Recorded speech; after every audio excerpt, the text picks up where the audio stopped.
Hey everybody, it's 2:31 and 10 seconds on January 21st. This is the final mini for the Spider-Man 252, the two copies, the 9.6 and the raw copy.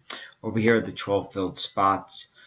Eugene R., I do need to apologize. I did not originally see B's statement that he wanted to close it, which was he commented a full minute before you. I'm just glad I was able to get it fixed before running it and possibly causing a bigger issue.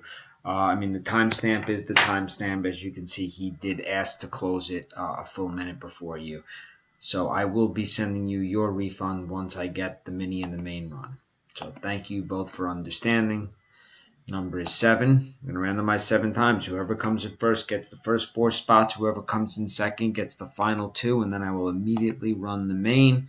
Best of luck. That's 1, 2, 3, 4, 5, 6. And here comes the final one. 7, John Garner. And then Mike Vizzini. 30 spots 3 and 5. Congratulations. Time is 2:32.